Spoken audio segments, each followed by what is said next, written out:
Greetings to everyone from the hinterlands of northern Iowa on a Saturday morning with no wind virtually, which is almost unheard of. Came over this morning, made some spray applications to our corn strips that are sitting behind me that you can see here. And the wind was down to about perfectly calm, so I came out here early this morning to make sure that we didn't get anything drifted onto our pasture strips in between, and got that done by about 7:30 this morning. It was a little dewy, but we made it happen anyway, and hopefully things will die off and everything will take off. So we had a tremendous amount of growth, especially out of the pasture this week. I'm sitting in it right now.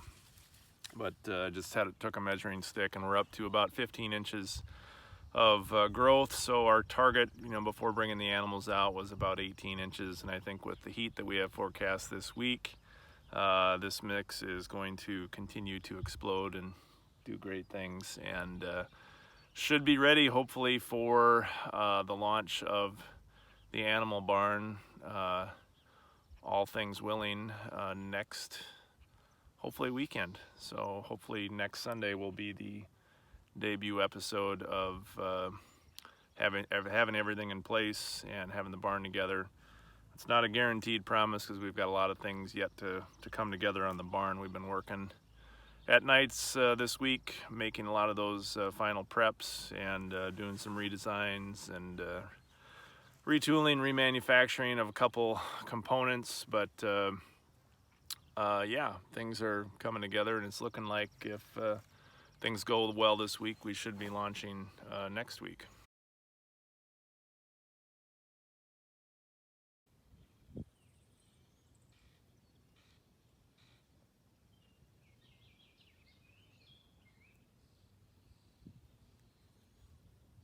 This deer is a fan. Oh, she just heard me. Yeah. She wasn't ready for this jelly. So again, our corn is strip-tilled corn on corn, and corn's right now at the V3 stage, so it's switching root systems. So I'm seeing some differences, especially where we planted into more residue, like this spot right here where we got some yellow plants.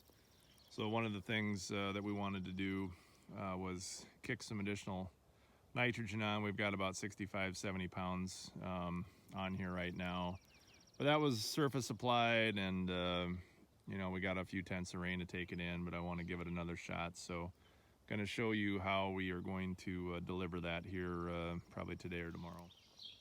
So if you remember our cute little Japanese mini truck that I shot some video on about a month ago when we made our first nitrogen applications, we used this morning to make the herbicide application on the corn. And after I got done, I went over and we put these what we call eye drops. So these are the drop tube in the system that I use on my commercial corn side dresser. We pulled 6 of them off that rig and blew some holes in this boom and bolted them to them. And so we could have a 6-row Y dropper that would work well for this small little plot application. So for those of you asking yourself the question, looking at this thing, have we talked to Greg Sauter and the team at 360 Yield Center for trying to find a way to fill this thing on the go with the Sprint system? The answer is no. I'm not sure we want to be that efficient. So we're probably just going to go with our 40-gallon tank and enjoy the process with a smile.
lot of you probably are wondering what's it look like to operate from the inside one of these Suzukis.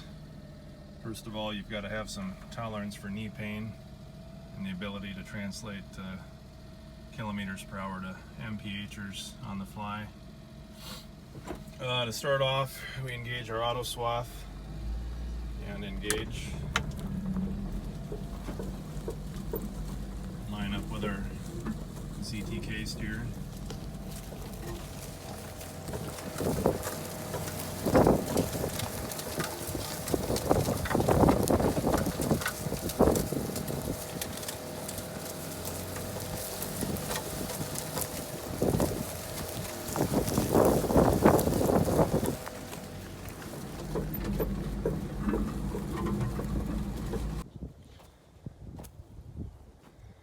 So it's Sunday afternoon, and I just finished making the second application to the corn plot this weekend. So just got done putting some 32% ammonium thiosulfate on this stuff. You can see the difference in the green between the pasture and the corn here, and all the corn in this area is hitting that V3 to V4 stage where we're switching gears, going from seminal roots to nodal roots, and so it's going to be ugly corn week by the looks of it. And so yeah, we're starting to see that same difference here, especially in this corn on corn situation. So that's why I wanted to get the mini truck set up with the Y drops and come lay a nice bead of juice to feed this stuff and try to perk it up here as we start to get these plants to take off. We've got a couple slight chances of rain this week. I put some Agritane Ultra with this 32 with hopes of stabilizing it here for a week to 10 days or something like that till we can catch a rain and get this stuff down in and get these corn plants pepped up.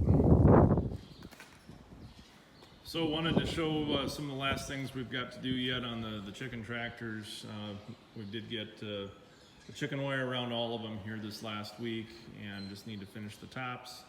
These are going to be our watering system, so we took this PVC pipe that'll hang underneath the enclosed space there, and we're going to get chicken nipples to drill into the bottom of the PVC, so they'll be able to come up and hit those and have water come out the tube. But I think if I did my geometric math right with the help of Google this week, I think we should have just about 3.5 gallons of water in each one of these tubes, which should do 50 chickens, especially when they're little, for at least a day or two. So here we are, T-minus 7 days until the launch of this project for actually hitting the field. So that is the goal. A week from today, we will be launching the animals along with the barn out into the mobile strips, and the system will be live. So after watching the SpaceX NASA launch of the new transport vehicle to get astronauts up to the International Space Station, it was pretty inspiring and amazing that they got that thing to go so smoothly without having a hiccup getting up there. And not that we're that complicated as launching something into space, but it does kind of feel like that here with all the things that we have to have come together right in the last week here of this thing. So yeah, wish us well. And I don't think we're going to give any more sneak peeks of the barn specifically right now, although many of you probably want to see the progress that we've made. I think we're going to reveal all that stuff next week. So make sure that you're tuned in next Monday morning at 6:30. That's usually when I release these videos. And we should have hopefully quite a bit of fun to put together for that first show of the system in live action. So want to thank everyone, for those of you that have followed, subscribed to the YouTube, or follow or retweet any of the posts on Twitter, as well as those of you that are following on Instagram. And we're hoping that this is going to be a fun summer and learning a lot, and hopefully discovering what works and what doesn't work in this system of crops and livestock together in the field at the same time. So that's it for this week. Stay tuned, and we'll see you with the circus about a week from tomorrow morning. Thanks for watching.